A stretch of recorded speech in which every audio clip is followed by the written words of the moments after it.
Урматтуу мекендештер, саламатсыздарбы? Баарыңыздарды жаңы жылыңыздар менен куттуктайм. Бүгүн биздин жаңы жылдагы биринчи видеобуз. Болгондо да биринчи видеобуз башкача ушундай кеңири свободный форматта чыгып атат. Бул видеодо монтаж аз, үздү кыркты аз, кооздо аз, бирок бул видео маанилүүрөөк десем болот. Себеби бул видеодо мен 2026-жылы Россия территориясында биздин мекендештер реестрге түшүп калбаш үчүн, нарушитель болуп, выдворение болуп калбаш үчүн, эки штраф алып калбаш үчүн эмне кылыш керек деген суроого жооп берейин деп тартып атам. Бул видео узак болушу мүмкүн, бул видео бир аз некрасивыйраак болушу мүмкүн, бирок ошентсе дагы мен ойлойм бул видеону аягына чейин көрөсүздөр жана лайк басып, каналга подписаться болуп, жана башка мекендештерге ушул видеону бөлүшүп коесуздар деген үмүттөмүн. Эми сөздү баштаардан алдын, урматтуу мекендештер, Россия территориясына чынында кирип бараарда, Россияга барып иштеген максат койгонубузда бизде бир эки моментке көңүл буруп койсоңуздар. Мен эми эркин адаммын, эркин блогермин, эркин активистмин.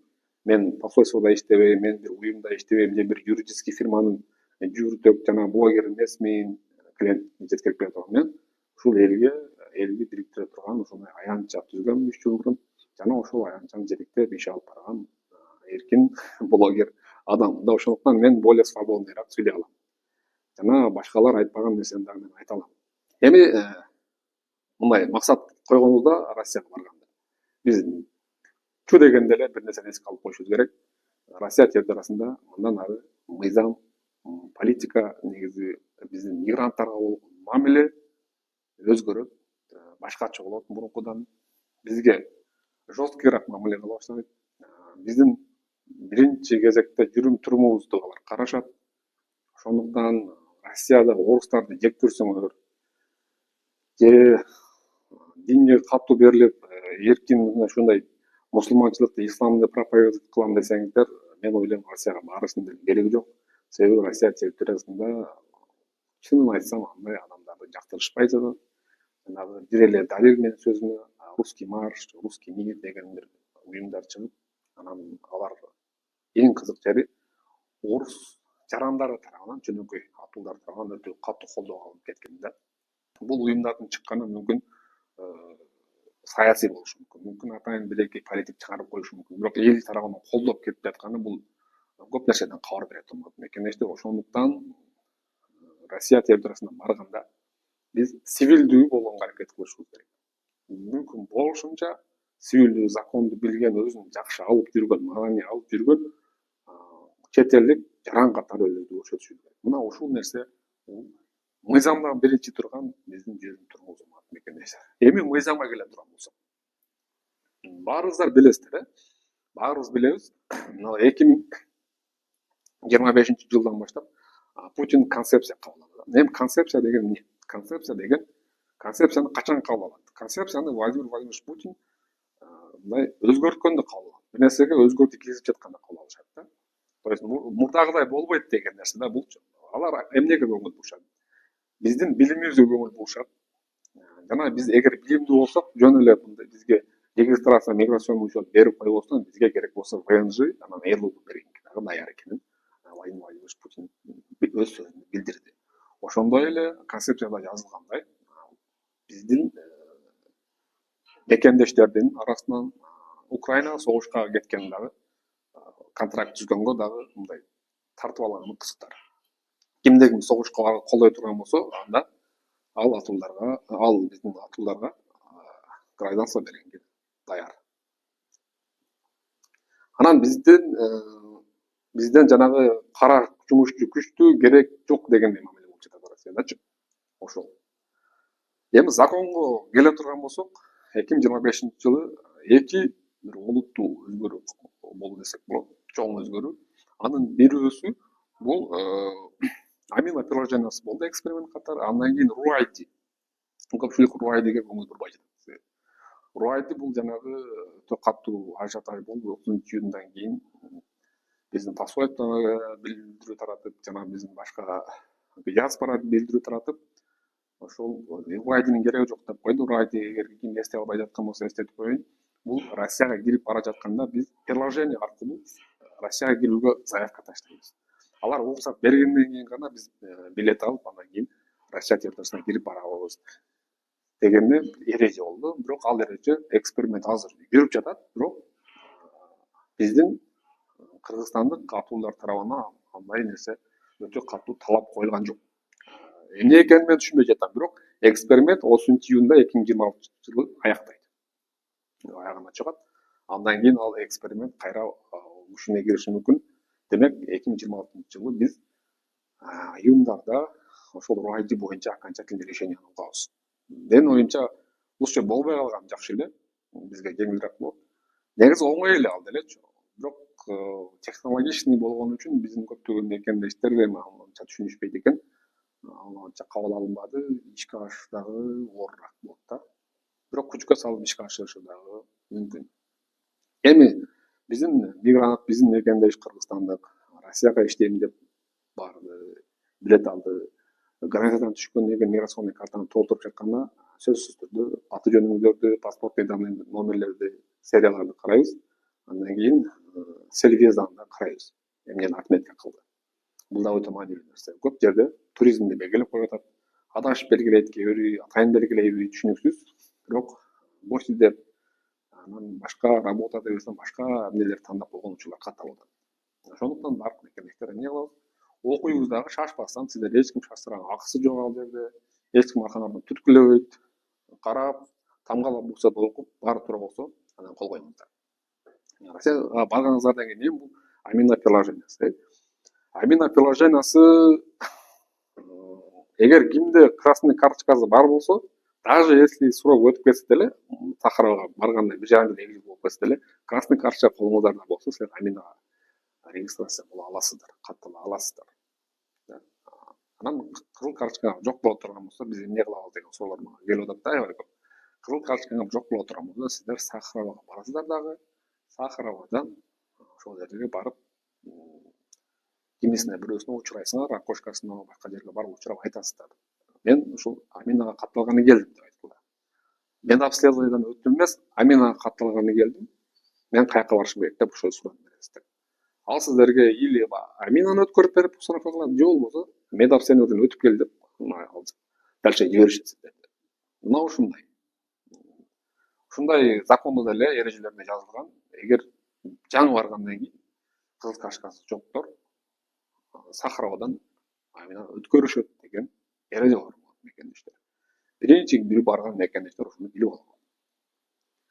Аминаны өткөрдүңөр дейли. Кээ бириңер Сахарадан, кээ бириңер красный карточка аркылуу. Анан Москвадан башка территориядагылар, башка областтагылар мурдагыдай эле госуслуг аркылуу заявка таштап, кагаз регистрация жасайбыз. Кийинки кадам эмне болот? Кийинки кадамыбыз бизде жанагы иш табуу, жумуш табуу. Жумуш тапканда, урматтуу мекендештер, сөзсүз түрдө биринчи кезекте официальный жумушка орношконго аракет кылабыз. Официальный жумушка орношконго аракет кылабыз. 13% налог төлөгөн, мүмкүн 22% көтөрөгөн дегендер маалыматтар чыгып атат. Ал боюнча отдельный видео чыгарабыз. Неважно, главное, чтобы налог төлөлө турган болуш керек. Анан жумушка орношуп жатканда уведомление жөнөтөсүңөр деп сөзсүз сураңыздар. МВДга уведомление жөнөтүлөбү, мага PDF форматтагы уведомлениянын көчүрмөсүн бересиңерби деген суроолорду сөзсүз беребиз. Баарыбынан айлыгы жакшы экенине эле кирип кетпей эмес. Сөзсүз түрдө официальный трудовой договор берилеби, канча убакытта берилет, испытательный срок канча болот, ошолордун да сураңыздар. Себеби бул 2026 жылдагы бул эксперименттер болуп, биз жанагы мүмкүн болушунча тезирээк трудовой договор алганга аракет кылышыбыз керек. Эмне үчүн? Себеби трудовой договорду канчалык биз тез ала турган болсок, штампты тезирээк эртерээк бастырабыз. Себеби штампка очередь баары бир көбүрөөк болот. Себеби 2026 жылы жанагы реестрге түшүп чыгып келгендер кайра жаңы жылда барышат дагы, очередь баары бир көп болот да. Мен ойлойм, июндарга барып очередь азаят да. Ошондуктан мүмкүн болсо тезирээк трудовой договор алганга аракет кылабыз. Анан кийин көпчүлүк мекендештер неофициальный иштешет. Таксиде иштеген мекендештер бар, сиделка болуп иштеген мекендештер бар, клинингде иштеген мекендештер бар. Алар эмне кылабыз деген суроо азырга чейин мага берилет да. Мен адашпасам, акыркы 2 жылдан бери активно ушул сөздү ар бири ар бир видеода болбосо деле, ар бир консультация, ар бир бирөө менен сүйлөсөм деле ушул нерсени айтып келем. Бирок дагы деле көп мекендештер бул жөнүндө кабары жок. Эгер сиздер неофициально иштесеңиздер, такси же сиделка же клиник же стройка, отделка кылып иштейсиңер, баардыгыңыздар ГПХ договор түзсөңүздөр болот. Биринчи кезекте ошол кызмат көрсөткөн фирма болушу мүмкүн, ИП болушу мүмкүн. Жөнөкөй бирөө ИП алып, кичи бизнес ачкан болсо, ал ИПнын колунда иштеп, сиздер ошол ИП менен ГПХ договор түзсөңөр болот. О менен түзсөңөр болот. То же самое. Курьердик кызматтар бар. Мен билем, курьердик кызматтар ушундай ГПХ договор беришет. Өзүм билем, өзүм сураштырып чыкканмын.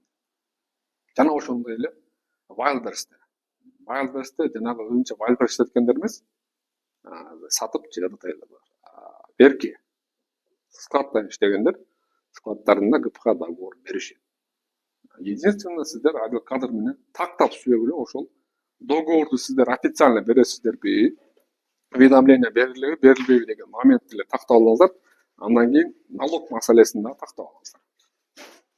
Налог маселесин тактап алганыңыздардан кийин, урматтуу мекендештер, мен ойлойм, эгер положительный ответ боло турган болсо, Wildberries деле мен ойлойм, бул договор деле сиздерди мындай ситуациядан чыккан эмес, в дальнейшем Россия территориясында активно иштеп жүрүүгө шарт түзүп берет да.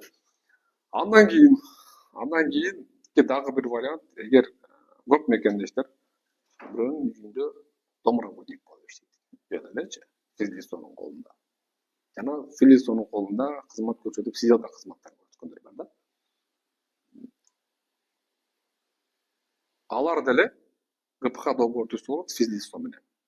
Кадимки деле ГПХ договорду физлицо менен түзүп алып, алар уведомление жөнөтөт физлицо өзүнүн госуслугисинен, жана госуслугисинен өтүп ЭВД кабыл алгандан кийин ал договор базага кирет да. Ал договордун негизинде деле Россия территориясында легально жүрсөңүздөр болот, урматтуу мекендештер. Мына ушундай.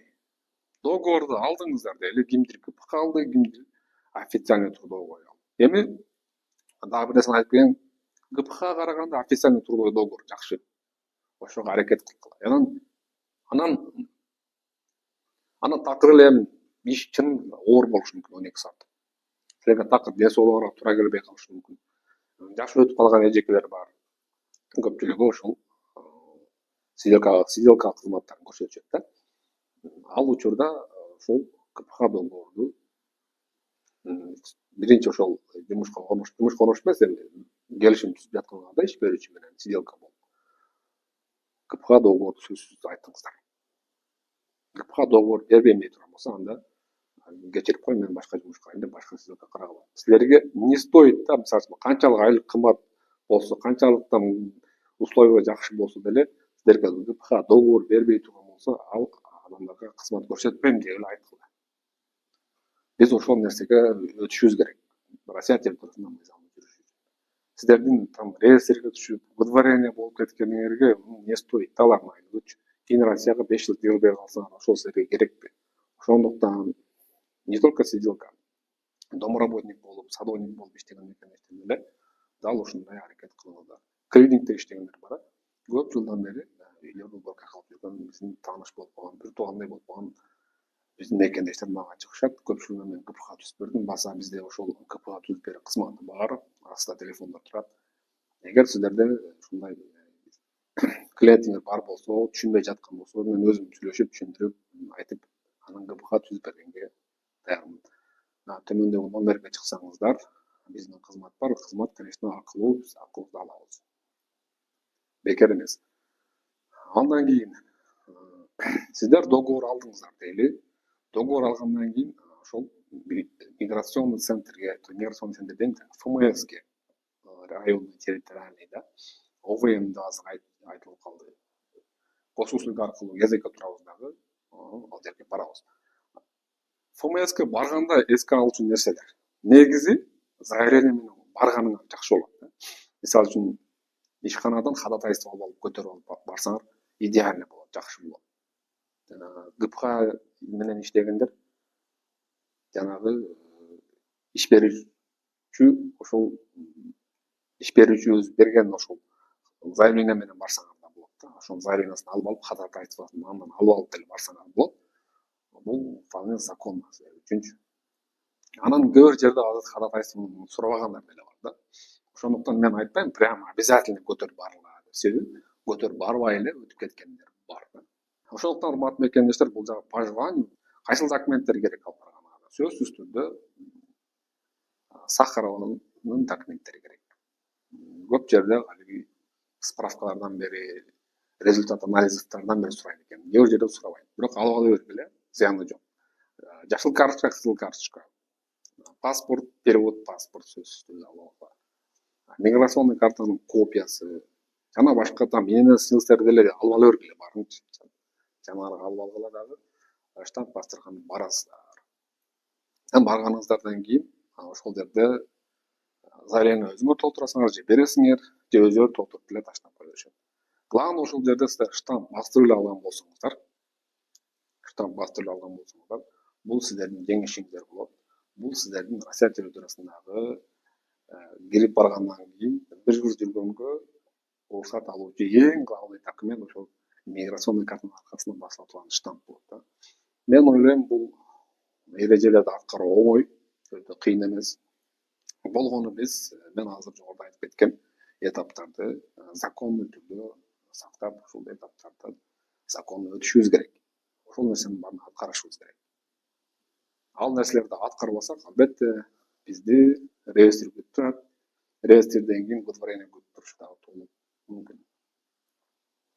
Анан дагы бир нерсени айтып эстен чыгыптыр. Россия территориясына окуйм деп баргандар бар, окуйм деп баргандар бар. Окуйм деп баргандар деле дал эле ушул процедуралардан өтөт. Только булар жумушка орношуп болгон үчүн булардын окуу жайынан ходатайство алып барат. Окуу жайдан алган ходатайство менен эле барса, кадимкидей эле студенттер деле Сахаровдон өтөт, анализ тапшырат, кызыл карточка, там берки жашыл карточка баарын алышат. Жана алар иштеген уруксатпы деген жери бар да. Ооба, студенттерге иштегени уруксат, закон уруксат берет. Иштеп, анан окуса болот. Окуу жайдан ходатайство алганды унутпаңыздар. Андан кийин Россия территориясына мындай эле конокко барып келем дегендер бар. Ушул конокко барып келем дегендерди айтып кетерде мен силерге бир нерсени кошумчалап кетким келип атат. Бул жерде мен кеңирээк ошол 90-365 деген жанагы мыйзам тууралуу айтып кетсем да. Конокко барам дегендер гости болуп эле. Мисалы үчүн ата энесинин Москваны көргөзүп келем деген биз мекендештер көп чыгат арабыздачы. Ээрчитип барганыңыздарда гости кылып белгилейсиздер. Гости болуп 90 күн гана жүрө алат Россия территориясында. Ушул 2026 жылдын январында бардыңар дейли. 15-inde дейли, январдын 15-inde. Февраль, март, апрелдин 15-ине чейин Россия территориясында мейман болуп жүрүүгө акысы бар. Анан апрелдин 10-unda кайра келе бергенден кийин болду. Кийин Россия территориясында туруп иштейм деп барам десе 2026 жылы бара албайт. Себеби 90-365 деген мыйзам ага жол бербейт. Азыр негизи ошондой болду. Себеби көптөгөн биздин иштейм деп барган мекендештер деле, работа деп барган мекендештер деле миграционный картанын аркасынан штамп бастырбай эле кайра чыгып келип, Казакстандан пересекать кылып же Кыргызстанга барып 2-3 күн түрүп кайра Россияга кирип барып миграционканы жаңылап алып эле кайра дагы жүрүү убактысын узартып 90 күн иштеп жүргөндөр көп. Ошого байланыштуу Россия категорически 90 күн деп баардык сервиздерге киргизип койду. Мурун гости болуп 90 күн жүрүп кайра чыгып кайра гости болуп кирсең да болот. Азыр жылына бир эле жол. Жанагы мен айтып өткөн гостибиз апрелдин 15-ине чыгып кеткенден кийин ошол бойдон эми жаңы жылды күтүш керек болот. Кийинки 2027 жылдын январынан Россия территориясына кире алат. Ага чейин кире албайт. Ошондой. Эгер иштейм деп кала турган болсо гостилер, мага Россия жакты, кой мен иштей берейин ушул жерде десе, анда регистрация кылышат булар гостилер. Ошол кагаз регистрацияны эле койгон, ошол кагаз регистрация койгон райондордун фмиясына барат дагы сельвиязаны өзгөртөт миграционный картада. Сельвияз өзгөрүшү менен эле работа деп жумушка орношуп, трудовой договор кылат дагы миграционный картанын аркасынан штамп басып иштеп жүрөт. Баса, унуттумун, гости кирип барышы менен 30 күндүн ичинде регистрация туруш керек. Эгер 30 күндө эле 15 күндө эле кайра келем десе, гостилер регистрация кылбайт. 30 күн регистрацияга чет эл туурасында жүргөнгө бизге уруксат берген. Бул ЭСке кирген өлкөнүн атуулдары үчүн эреже. Негизинен урматтуу мекендештер, мен айтайын деген сөзүм ушул. Баардыгыңыздарга түшүнүктүү эле болду окшойт, түшүнүктүү эле айттым окшойт. Россияга барарда ушул мен айтып өткөн эрежелердин баарын сактайлы, ошол эрежелерге амал кылалы. Кээ бир нерсени унутуп калган болсом, комментарийге жазып койгула, кийинки видеодо айтып берейин. Жана видеону колдоп, лайк басып, башка мекендештерге жөнөтүп койгонду дагы унутпайбыз. Кийинки видеодо жолугушканча сак саламатта турабыз. Баса, ушул формат боюнча дагы пикириңерди комментарийге жазып коюңуздар. Эгер ушул формат силерге жаккан болсо, мага да ой болот. Негизи мага ушундай формат жагат. Ушундай видеолорду мындан ары тез чыгарып турмакчымын. Рахмат.